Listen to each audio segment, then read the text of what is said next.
Muli tayong mag-aaral ng salita ng Diyos.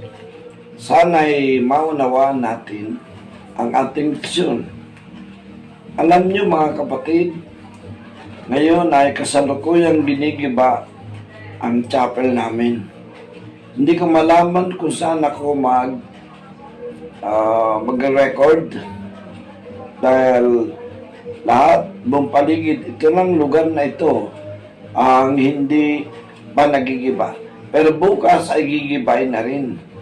Kaya hindi ko malaman kung saan ko gagawin ang ating lesson. Sa isang buwan, naiayos ko na ang church sa kabila. Kaya maaaring ako ay pumunta na riyan sa Liliw. Buwan ng Abril, katapusan linggo. At makapagsalita sa inyo lagi ito'y katapusan ng buwan. Pero ngayon, ay pagpamanin nyo na hindi pa ako makakauwi. Una, ginigiba kasalukuyan ang chapel namin. Ikalawa, nilipat ko ang pagsamba sa kabilang kapilya ng Church of Christ. At doon namin sinasagawa ang aming pagsamba. Nabigla ang church sa kabila. Maging ako dahil punong-puno, crowded, hindi pwede. Kaya sa San Linggo, pagdadalawin namin ang pagsamba.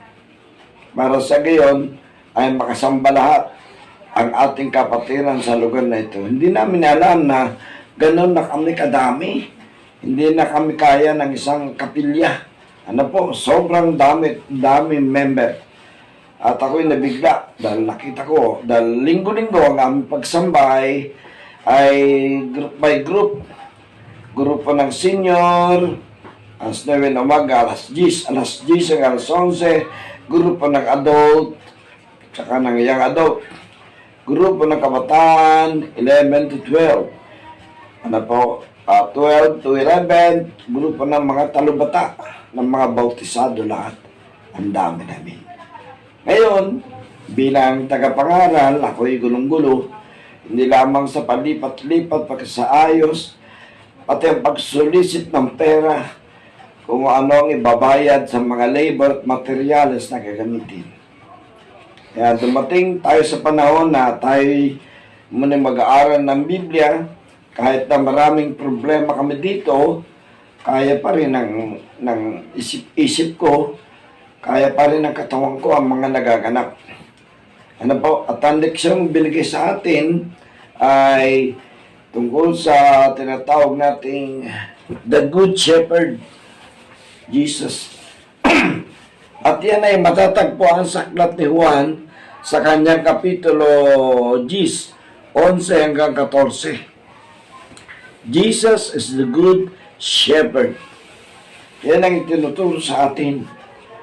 Kaya yung mga gustong maging shepherd, maging pastor, mga kapatid, ay pag-aralan nyo ang aral na ito dahil dito itinuturo kung paano maging isang pastor. Ang inyong lingkod ay pastor na sa edad kong 75 ay mula nung ako'y may talaga sa pangangasiwa at pag-ahawak ng iglesia lokal ay naglingkod ako bilang pastor. At ang naging basehan ko sa aking buhay ay ito. Sinabi ni Kristo, I am the Good Shepherd. Kaya ang lesson natin ay may kinalaman sa mga gustong maging pastor. Malaman din ng mga member ng church kung ano ang dapat nilang maasahan, makita sa isang pastor. Maghiwalay dito sa itinuro ni Kristo na pagpapastor ay hindi ito ang pagiging pastor na sinabi ni Jesus, I am the Good Shepherd. Dahil maraming pastor ngayon Hindi ko alam kung anong klaseng mga pastor yung iba. Buti ito sa atin sa Liliw, yung mga nag-aral talagang marunong talaga. Masisipag talaga. Pero sa mga lokal, nakita ko ba paano may mga pastor na hindi alam bakit sila at paano sila naging pastor. Sa Biblia, tinuro sa atin na si Jesus ang mabuting pastor. Kaya kung gusto natin maging mabuting pastor, tularan natin ang buhay ng ating Panginoong Hesukristo. Kapag hindi ayon sa buhay ng ating Panginoong Hesukristo at ikaw ay nagpapastor sa isang kawan, abay kapatid ko, ano mangyayari sa iglesia niyan na yung pinagpapastoran? Kaya babala sa atin itong talatang ito ng 1:11-14. Pag hindi ganito ang ating buhay, hindi ganito ang nakikita sa atin, hindi tayo magiging matagumpay na pastor. Dahil nakita natin si Kristo nagtagumpay mula doon, sa pagkatawag sa Kanya, pagtatalaga sa Kanya, hanggang sa kamatayan niya, nagtapat ang ating Panginoong Hesukristo. Kaya, I am the good shepherd, sabi ni Kristo. Ang ating leksyon ay tumutukoy sa lahat ng gustong maging pastor. At tumutukoy sa mga member natin na malaman ninyo kung paano ang pakikitungo sa mga mabuting pastor. At ito'y naging karanasan ko por maraming panahon. At ako'y nagugulat sa mga nagdaang mga panahon na may mga lugar na pinaglingkudan ako na hindi pastor ang tingin nila sa akin o sa mga ministro natin. Para tayo, parang hindi ko naman lahat. Parang alipin, parang alila, parang hindi ko maintindihan kung anong trato nila. Dinanas ko Sa buhay ko, inabot kong ganito, nagtapat ako, hindi ko umalis, pero ang dami kong dinanas. Nasama ng loob at sakit sa pagpapastor dahil itong mga miyembro ng iglesia hindi alam kung paano makitungo sa kanilang pastor. Ako ba na may aabutin sa ganitong edad kung hindi ako nagtapat? Dapat wala na ako sa pagiging pastor o ministro kung hindi ako naging tapat. Pero yung mga nagdaan sa akin na buhay ko, nakakalungkot, nakakaluwa pag inaalala ko. Bakit ganito ang pakikitungo natin sa ating mga pastor? Unahin natin muna ang mga pastor. Ang mga pastor dapat kasi pakita ng halimbawa sa inyo at sa atin yung buhay ng dakilang pastor na ito ay ang ating Panginoong Hesukristo. Yun ang sabi niya I am the good shepherd. Ang tanong kayong mga ministro ng mga lokal, good shepherd ba kayo? Oo, si Kristo yun. Pero dapat makita sa buhay natin ang buhay ng good shepherd kung tayo ay nagpapastor ng isang iglesia lokal. Mga kapatid, mahirap ba mangyari ito? Tagal ng buhay ko. Natagalan ko hanggang ngayon buhay ako, pastor at ministro ako ng iglesia lokal. Ilang mga lokal na pinaglingkuran ko. Kung ako'y mahina at hindi nakatalagang pastor, hindi ko aabutin ng edad na ito at wala ko ngayon sa harap ninyo.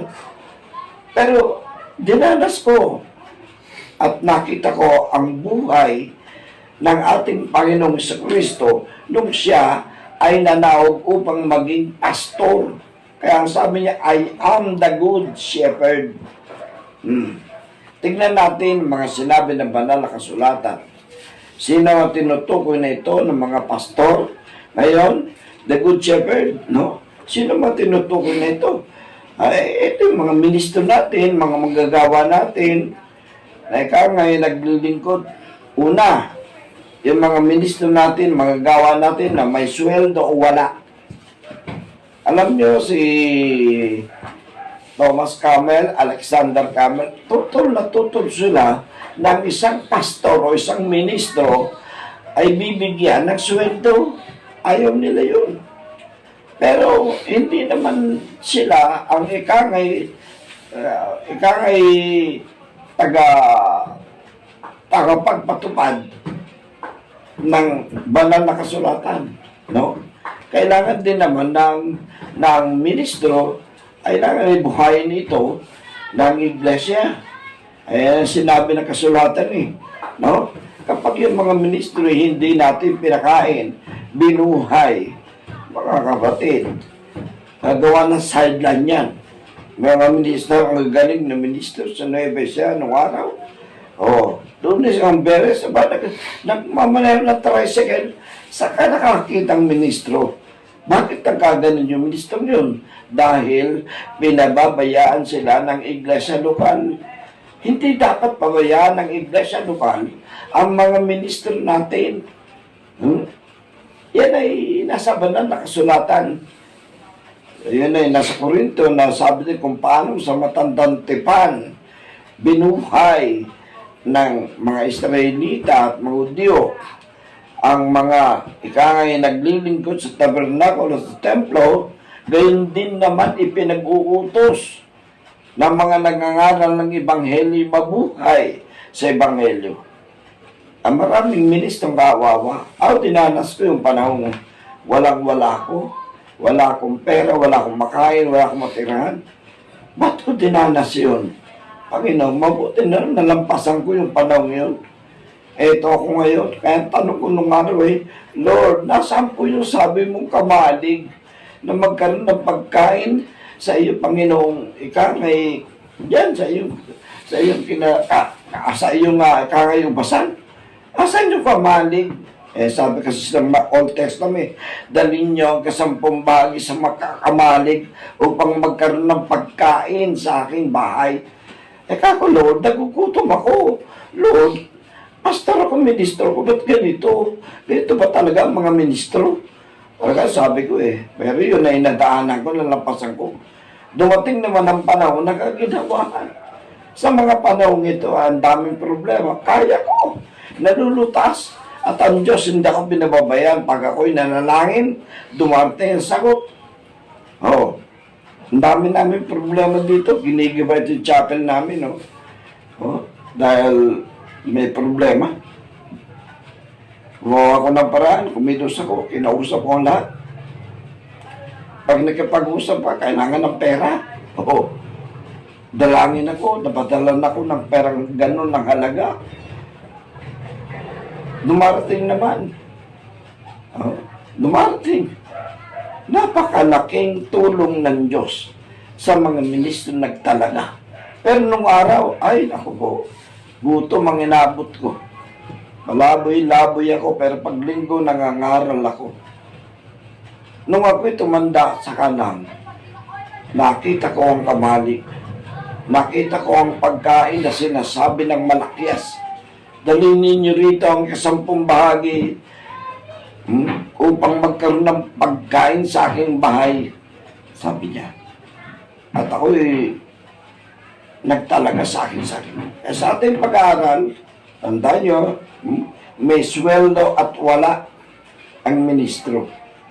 Meron mga ministro talagang walang sweldo. Kaya ko ngayon, dito, ginigod ako. May sweldo ba ako dito? Magkano kolekta rito? Hindi pa umabot sa 1,000 sa linggo. Magkano pa imibigay ko na ayuda, bigas, sardinas, noodle, kape, linggo-linggo yan. Nasa 3,000. Ang kolekta nila, wala pang 1,000. Mga kapatid, wala akong sweldo rito. Wala. Saan nagagalang income ko? Sa Diyos. Kaya mga kapatid, dumaan ako sa panahon na wala. At ngayon, hindi ako sinisweldo. Alam niyo kung bakit hindi ako sinisweldo? Ako nagtayo nito Ako nagpasimula.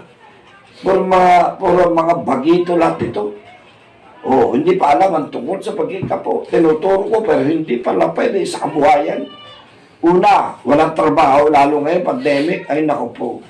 Walang trabaho, walang pera, taasan na ang bilihin, ang gasolina, mga kapatid. Wala talaga. Mabuti, mayroon pang papasok na pera, kolekta ng kapatiran Saan na kinukuha yun? Ayun, nangangalakal, nag-tricycle, nagtitinda. Ang buhay nila. Sabi nyo iba, ba't hindi po paiwanan yung squatter area? Wala kang future dyan.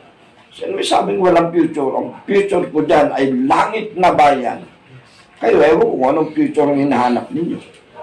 Kaya may sweldo at wala ang isang pastor. Ano po? Tandaan natin. yan ay mm, may sweldo at wala, yan ay kailangan, tandaan nyo, no? Una, nag-aral. Ako, walang sweldo, pero nag-aral ako. Ilan taon ako sa seminaryo? 5. Ilan taon ako sa aking masteral, doctoral. Oh. Ilan taon ako na kumuha ko ng philosophy sa PCU?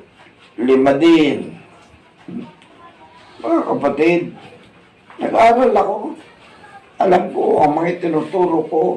Alam ko rin kung ano ang mga hindi ko dapat ituro. Kaya yan, may sweldo at wala, kailangan nag-aral yan. No? Matyaga. May, kung hindi ako matyaga, walang mangyayari. Ano mga kapatid? Masipag. Nung ako'y nandito sa Liliw, aling sulok ng Liliw ay hindi nagkaroon ng crusade. Lahat yan, napag-crusade ang lahat. Lahat. Walang hindi ako napag-crusadean. Gabi-gabi yun. 1 linggo o 1 buwan ng pangaral. Kaya ang dami natin naging member dito. Oh. Yung iba nga lang ay nakita, wala na rito. Minsan iniisip ko, pagdating ko, punta ko yung mga member na hindi na rito nasamba. Nalimutan na o napabayan o nakaligtaan na sa listahan. Ako natatandaan ko sila kung nasaan. Hindi na nasamba. Kaya, ang dami na natin dalo rito. Pero bakit? Ika nga, ang dami pa rin wala. Yan ang ika nga yung sinasabi ko, na sana'y asikasuhin ang ating mga pastor, may sweldo at wala. Kailangan nag-aaral ka, matiyaga ka, masipag ka. Kapatid, asikasuhin ng isang pastor, asikasuhin ng mga senior. Iba mensahe dyan. Asikasuhin mo ang mga adult. Asikasuhin mo yung adult. Asikasuhin mo ang kabataan. Asikasuhin mo mga talubata. Marami pang iba. Yan ay sa loob ng lokal. Yun nasa labas ng lokal. Yan ang mission. Ang daming gawain. Kailangan ang pagtatalaga. Kalawa, kailangan tinawag ka at nagtalaga ka. Alam niyo, iba gaya-gaya lang eh. Gusto maging ministro, maging pastor, dahil ang ganda raw pagkalinggoy, nakakurbata, nakamerkana, ha? Kala ko sa planeta galing. Mga kapatid, hindi ka mambiro ang maging ministro. Pag hindi ka tinawag, hindi ka tatagal talaga. At pag ikaw ay hindi nagtalaga ng iyong buhay, hindi ka tatalaga. Hindi ka tatagal sa ministeryong ito. No? Kaya mga kapatid, malaman natin ang buhay ng isang tagapangaral, ng isang pastor.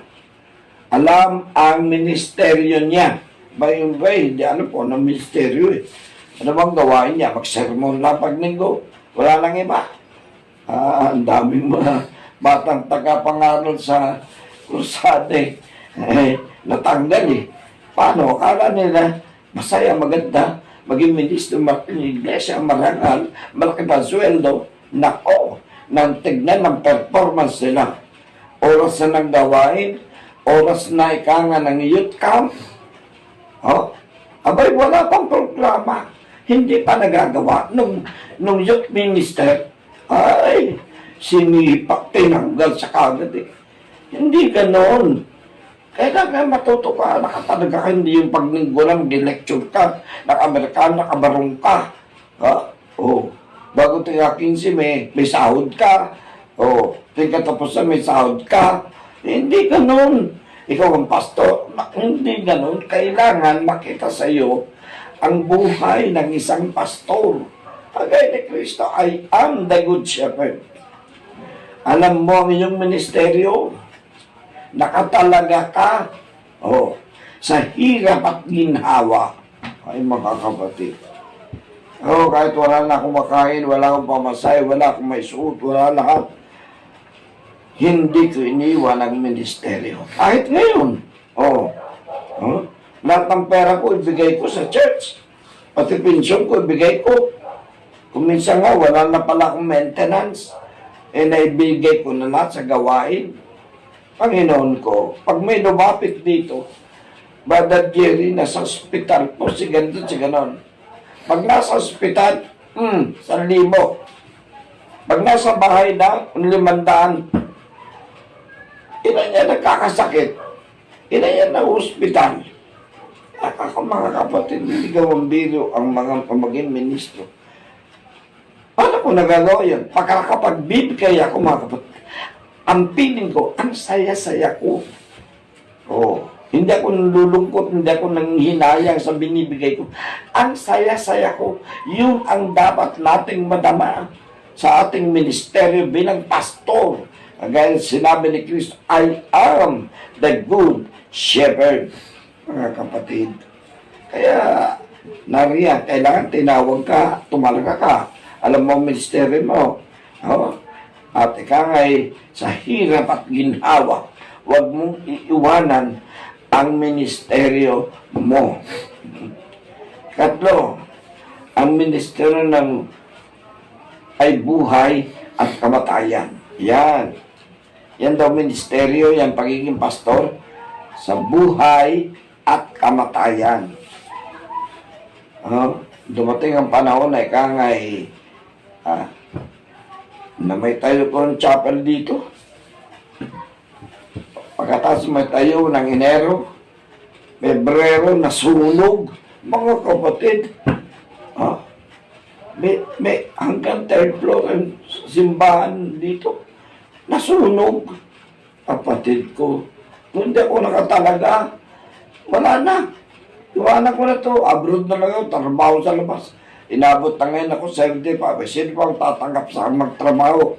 Kasi inubos kong panahon ko na ako'y bata sa ministeryo. Ngayon, eto ako. Damang-dama kong hindi ako pinababayaan ng Diyos. Ang ministeryo ay buhay at kamatayan. Sa mga pagsubok, ay Panginoon, ang dami. Naging pagsubok na ako'y maglingkod sa pila. Pagsubok na ako'y maglingkod sa Subic Church. Pagsubok ng ako'y maglingkod sa Rizal Church. Pagsubok ng ako'y maglingkod sa Iglesia ng Liliw dito. Pagsubok ng ako'y maglingkod sa Mandaluyong. At hanggang ngayon, hindi ko na iniwan ang lugar na ito. Walang ministro napunta rito. Ni pare, walang napunta. Mga tao rito, pag tinanong mo may religion sila, Katoliko, pero hindi nagsisimba. Nalaman ko yung mga anak nila, na hindi man lang nabinyagan sa Katoliko. Pero alam nila, ang religion nila, Katoliko. Ay, kaya siguro ako tinalagan ng Diyos dito. Dahil nung araw, doon ako nangangaral sa mga bilangguan. Ngayon na ito, sa mga tao may religion, pero walang Diyos. Ito, ang dami namin, ang dami ko na hikayat dito. Ay kung iwanan ko ito, sino pang ministro pumunta rito? Walang nakadalaw dito. Walang napuntang mga pastor. Walang nagbibigay ng tulong. Walang nagbibigay na ikanga ng pag-asa sa buhay sa kabila. Ang dami ng tao sa lugar na ito. Kung wala ako, paano na ito? Panginoon ko. At ipangangaral ang salita sa buong sanglibutan at pagkatapos niyan, ang wakas. Paano magwawakas? Walang nangangaral. Hindi pa ako dumating, hindi magkakaroon ng iglesia dito, mga kapatid. Kaya, sa mga nangangaral at sa mga nagmamahal sa tagapangaral, huwag niyong pabayaan ang inyong ministro. Dahil may mga pagsubok na dadanasin yan. May mga kabiguan na dadanasin yan. Alam niyo na nga ako'y kahit di nagtaka, akala ko'y malusog na ako. Dumating ang oras na stroke ako. Panginoon ko, bigo, hindi na ako makalagad. Pero nabuhay ako, nakalagad uli. Sabi ng iba umiiling, mga ministro ng Dalawang Hospital, wala na si Jerry. Di na magtatagal. Parang lantang gulay na lang. Dahil may pumutok na ugat sa utak ko eh. Nagulat ako kung paano gumaling yun. Ayun. Eto ko ngayon. Yung nga lang, medyo urong ng dila ko. Mahina rin akong lumakad. Pero nag-exercise pa rin ako. Malakad ako. Yan ang dumating eh. Kakasabuhay ko yung pagsubok na yan. At yung mga kabiguan. Ako, Lord, kung ganito lang ako habang panahon na inutil, ikunin mo na po ako. Sabi ko gano'n. Pero hindi. Nilagay ako dito sa lugar na ito. Walang ginawa kundi magkasunog. Ito ngayon, ginigiba naman ito kapit ng pinagawa ko. Kapatid ko, wala akong sweldo, trabaho. Pero napatayo kong building na ito. Milyon. Ngayon pinagigiba ngayon. Dati sunog. Ngayon naman giba. Kita niyo yung mga pagsubok na yan. Ako, kung di matatag ang isip ko ba, baka magbaliw ako dito eh. No? Pero hindi. Marunong ang Diyos. Nilagay niya si Jerry Felipe at hanggang ngayong buhay. Sa edad kong 75, yung ibang mga kasama ko, kay dadang ko, Nana, puti-puti ang buhok, kalbo pa, lalapad ang noo. Tignan niyo ako, ano ang itsura ko?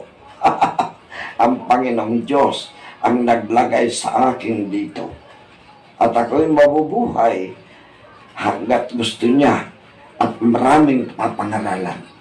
Kaya sa pagsubok, sa kabiguan, at sa tagumpay, yun ang masaya. Yung dami namin, nang masunugan kami, bagsak.